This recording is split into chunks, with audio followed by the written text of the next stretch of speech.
loss of Battalion Chief Michael Fahey, a 17-year veteran of the FDNY and the father of 3. Fahey, the victim of an explosion that left 20 people injured, including 4 NYPD officers.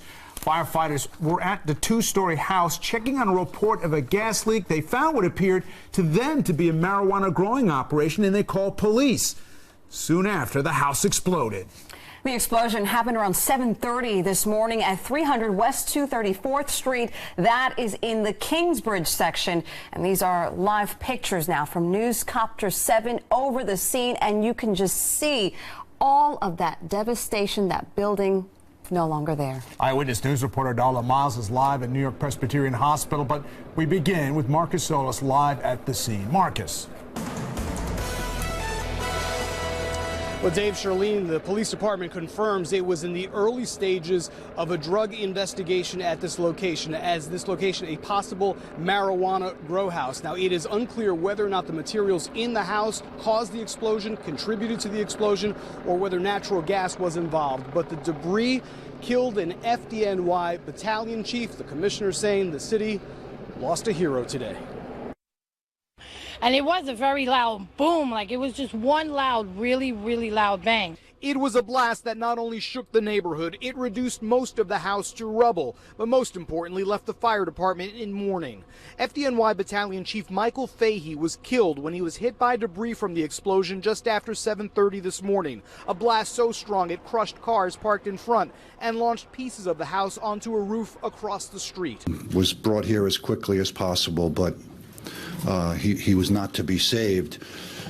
It's not just a loss, it's a terrible loss for the family, for the Fahey family. It's a loss for the fire department family. We are a family. We feel it deeply. Around 6:20, the fire department responded to a call about the smell of gas. Upon entering the house on West 234th Street, they observed what appeared to be a drug laboratory. Police were called, and after seeing the setup, all first responders left the location to reassess. That's when the house exploded. All I heard was this very loud explosion. My whole house shook. So I just ran out the house just to see what happened. This is a Google image of what the private home on the corner of Tibbetts Avenue used to look like. A Twitter photo by the Police Sergeants Union shows a close-up view of the destruction. In 2011, the location was cited for an illegal basement conversion. Police say they were in the early stages of a drug investigation. The house has historically been rented by college students. Usually was a place for the college students. There's Manhattan College here, there's Fordham, there's so many universities around that you can, I mean, it's.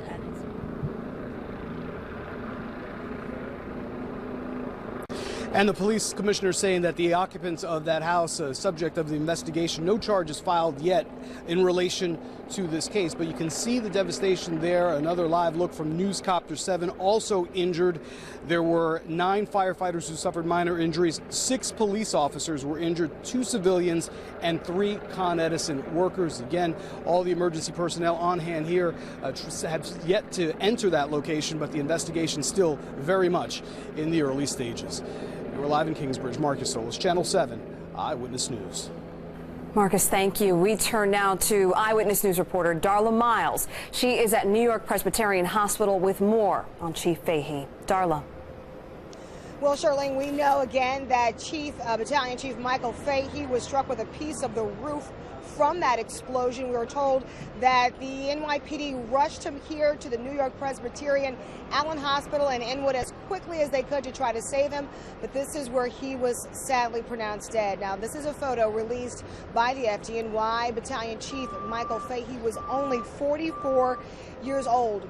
He was a 17-year veteran of the FDNY and described as a rising star of the department by Commissioner Daniel Nigro.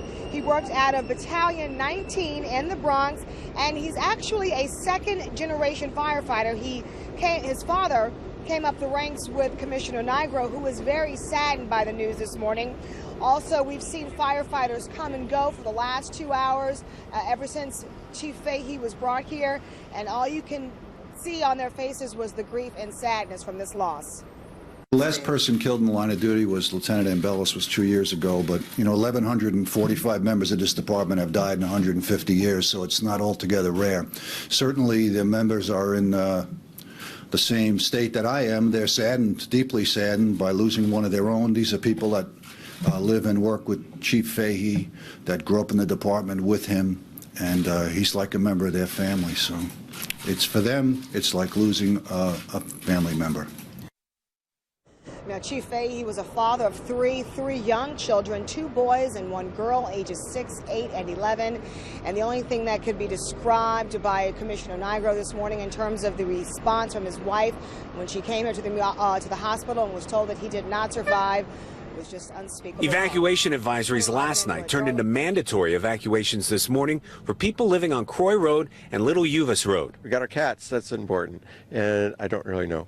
I mean, we're afraid that even if nothing goes wrong with our house, we won't be allowed back in, so we're not sure where we're going to be staying. We grabbed a few days' worth of clothes. That's all we've got.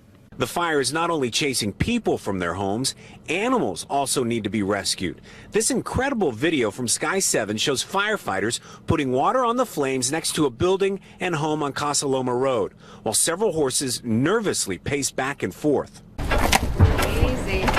The Santa Clara County Large Animal Evacuation Team set up at the Horsemen's Association on McKean Road in San Jose. 2 draft horses taken from Croy Road were dropped off at about 9 this morning, with more heading to the Santa Cruz County Fairgrounds in Watsonville. All right, this is it, mandatory action. This is video he took last night when he was told to evacuate. Fire department just told us we had to leave. Tim took this video outside his home where helicopters were making drops on the nearby flames.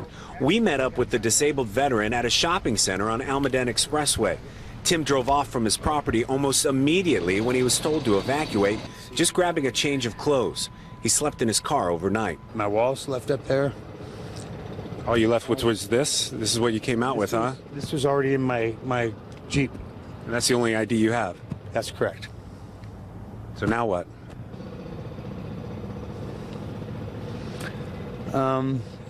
Family.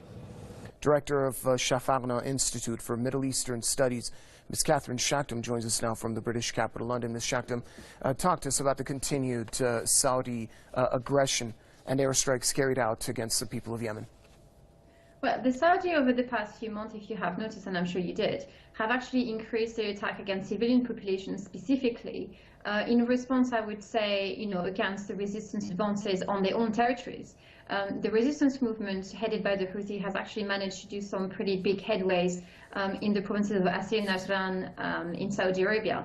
And the Saudi are very fearful of the fact that many of the tribes there have actually pledged allegiance to the resistance movement of Yemen because they are still technically, and this is how they feel that they technically belong to Yemen and that their land was actually taken over by the Saudi. And for the past decades, they haven't been very happy to live under the Saudi because the Saudi have run, a series of oppressive and repressive campaign against them, against the religious rights, essentially. So what you see today is basically a response and an attempt to offer another media blackout and to prevent people from actually discovering that Saudi Arabia's territories have been breached by the resistance movement. So what they're doing is lashing out at civilian population because they're trying to not only kind of seek revenge, but they're also trying to divert media's attention. They would rather handle human rights violations and talk of war crimes and crimes against humanity than they would to admit that the poorest country in the world has actually managed to breach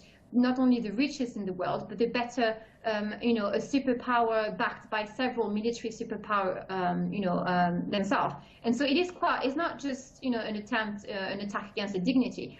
They feel they don't understand what is happening with Yemen. The Saudi cannot comprehend that a resistance movement could actually not only challenge them militarily, but manage to actually secure victories against them. And this is something that the Saudi are trying to make sense of, and they can't because they don't understand that Yemen has no choice but through Saudi Arabia. This is what Yemen is doing today. They're trying to reclaim, their own sovereignty by any means necessary, and that means getting to Riyadh and stopping the Saudi, because clearly the international community is not interested in stopping this war. Clearly, so-called President Hadi is not interested in stopping this war. If anything, he's actually pushing and egging on the Saudi to continue the murderous campaign against civilians in Yemen, because he's making money. And he understands very well there is no way for him to ever come back to Yemen. He is a traitor to his nation. There is no such thing as the pro-Hadi movement. There is no pro-Hadi anything in Yemen right now. If anything, some people are on the side of the Saudi because they're making money out of it, and they're against the resistance movement, but not because they support Hadi, it's just because they support the Saudi. There's a huge difference here.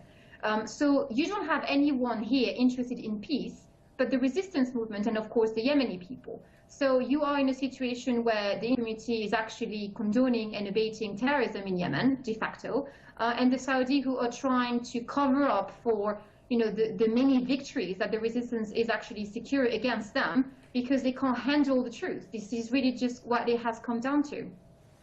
Ms. Shakdam, over 9,700 deaths in Yemen. The onslaught started in March 2015. That's over a year and a half of Saudi assaults on Yemen. Has the international community failed the people of Yemen? Oh, completely. I mean, I think it's just, the writing on the wall has been there for over a year now, but no one has done anything. I mean, we're not just talking about, war crimes. It has become crimes against humanity. We're talking about why phosphorus has been used against civilian population. Cluster bombs have been used against civilian population. Hospitals, schools, mosques, marketplaces have been targeted, double tapped by drones. We know that the Saudi are systematically targeting any humanitarian aid coming in and inside Yemen, and they're preventing, of course, humanitarian aid to come full stop. So whatever aid is coming to Yemen is being systematically targeted. Worse still, the Saudi have done chemical agents on fields and farmers' crops so that they can't even grow anything either. Kids are now suffering from leprosy, malaria, cholera, dengue fever, you name it, they have it in Yemen now. Some kids have had their skin burned by chemical agent being used by the Saudi. We don't even know what it is that they're using because no one is actually keeping tabs on it.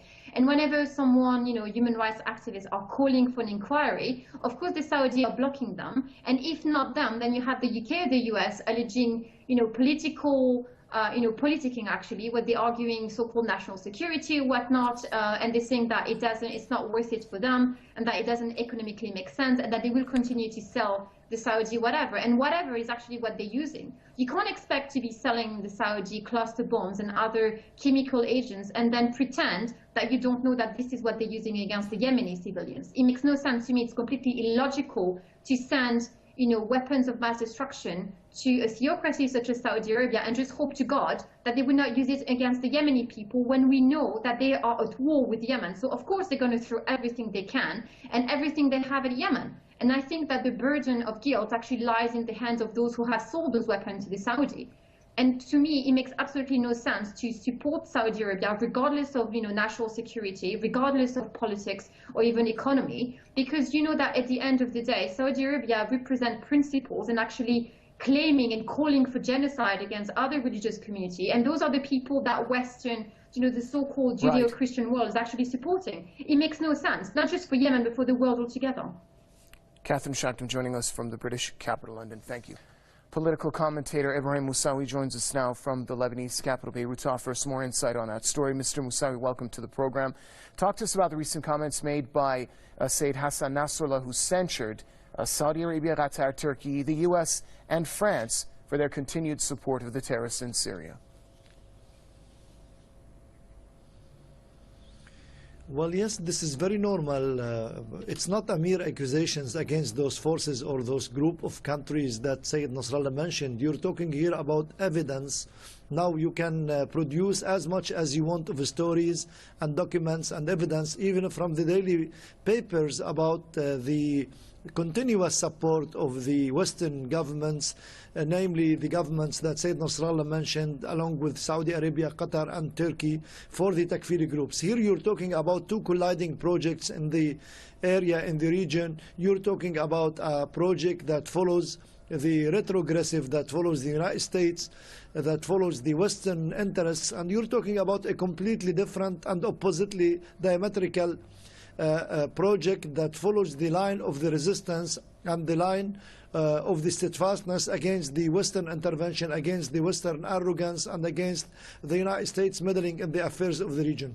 It's not a matter of accusation. He is giving, if you want, a report about the basic facts that everybody knows now in the region. And many of these forces, many of these governments are not shy at all. They boast their linkage and their support to the Takfiri groups and to the extremist groups in Syria. This should come as no surprise to the people, because we should understand that there is a collision of interest, there is a conflict taking place here between two completely contradictory projects, the one that I mentioned earlier. Well, Sayyid Hassan Nasrallah also stressed that there's no hope for a political solution to the crisis, and that basically the crisis in Syria will be solved on the ground.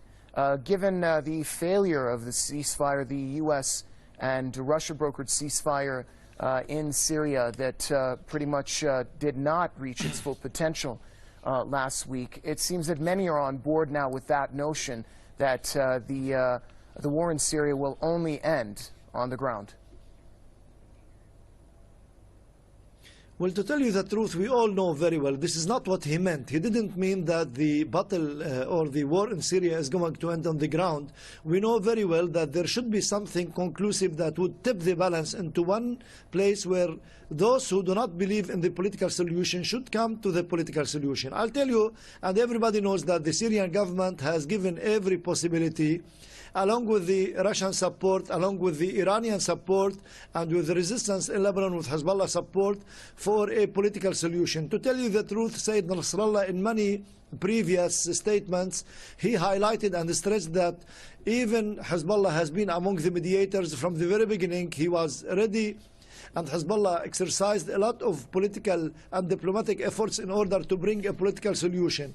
Russia wanted to bring a political solution. The Syrian government wanted a political solution. But we know very well that those who are supporting the Takfiri groups, the extremist groups that come from the four corners of the world, that come from more than 70 countries of the world, they are not interested at all to find or to produce a political solution, especially at this stage after the tipping of the balance towards the Syrian government. They want to elongate and to extend the war as much as they can, so they may be in a better position to negotiate and to have the upper hand for the solution.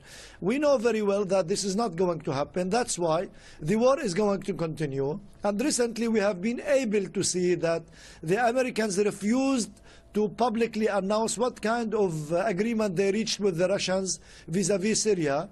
They never accepted to tell what happened there. They never accepted to abide by the rules, and they continued to support the Takfiri groups. Even after Russia, Iran, Syria accepted the truce and the ceasefire, they continued to breach this, to violate it, and they didn't commit themselves to it. More than that, they didn't accept, and this is the most important thing, they didn't accept to draw a detachment between what they call the moderate groups and the extremist groups in order to save the Al-Nusra, a group which is a very Takfiri group. Here at this point we know very well that the Americans are not working in any way to facilitate a political solution. That's why Sayyid Nasrallah, he was describing the situation and saying that many of those who were supporting the Takfiri groups and continue to support them, they don't want the political solution. That's why it's going to be more or less the continuation of the war in the ground. Political commentator Ibrahim Musawi joining us, author and journalist Mr. Stephen Lenman joins us now from Chicago. Mr. Lenman, it's great to have you with us here on Press TV's Top 5 once again. I believe it was immediately after the attack on Deir al-Zawr, we spoke about the situation, and correct me if I'm wrong, you stated that the facts on the ground, they're all indicating that it was, the scenario looked like that it was the United States coming to the aid of Daesh and giving them, basically reinforcing them with the aerial assaults. And now the Parliament Speaker of Syria stated that there's an audio file that pretty much states to verify that claim, that it was the United States helping and aiding Daesh in that attack in Deir al-Zawr. Talk to us about this. Oh, indeed. I've explained this before many times.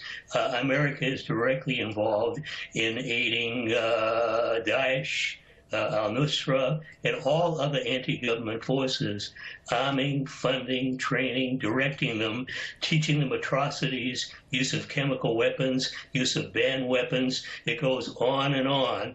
And of course, America tries to change the subject every time its nefarious activities are exposed. I'm not surprised that there's an audio file showing that U.S. forces conspired with ISIS to launch the attack on Deir ez-Zor and killing 82 Syrian soldiers, injuring maybe 100 others. Just a devastating high crime of war. And America tries to just slough it off by calling it a mistake. It was no mistake. It was a deliberate attack. I mean, American intelligence and the ability to know exactly the coordinates of a target and who they want to hit. They can do it very easily. Russia does it all the time. American can do it all the time. The Syrian forces were attacked because America wanted to disrupt the process, wanted to really subvert any chance of peace in Syria. America's aim is one thing. It's regime change. It's turning Syria into a U.S. vassal state, and it intends to continue war until its objective is achieved. And the only way to defeat them is by Syrian forces with Russian help defeating these terrorist forces, smashing them, all anti-government forces, not just ISIS and al-Nusra, but all of them. They're all terrorists, and I stress this time and again. Mr. Lenman, if this audio file is authentic and it is disclosed, what happens next? How much of the composition of what's taking place on the ground can change? Will the United States just deny it? Will it have to back up on its stance? What do you think will happen? Oh, America won't change its tactics at all, and it has to be emphasized that after the U.S. attack, coordinating it with ISIS, the ISIS forces were told to position themselves to prepare to attack and occupy the territory that America was bombing. So I mean, this was a setup by America. Will it change America's policy? No. See what happened Sunday during the Emergency Security Council meeting that America, Britain, and France called. It was just an excuse to demagogue the conflict, bash Russia, bash Syria, blame them for U.S. crimes and the crimes of America's allies. And this is the way America responds to incidents like Deir ez-Zor, and it'll keep doing it. I wish diplomacy would work, but I don't see any possibility of Russia striking a deal with America and having it stick. And I know the history of America and the deals that it strikes and the breaching them virtually every single time from the Republic's inception. Look what it's done with the Iran nuclear deal, breaching the terms, and I'm worried that if Hillary succeeds Obama, that the deal may be abolished altogether. All those years down the drain because America wants regime change in all independent countries, all of them worldwide. Author and journalist Stephen. A new and startling number show just how many people are impacted by pollution. The World Health Organization now says more than 9 out of 10 people worldwide live with excess pollution. It's a contributing factor to problems like strokes, heart disease, and lung cancer. The hardest hit areas are Southeast Asia, the Eastern Mediterranean, and Western Pacific regions. The report focuses on outdoor air pollution, which kills about 3 million people a year.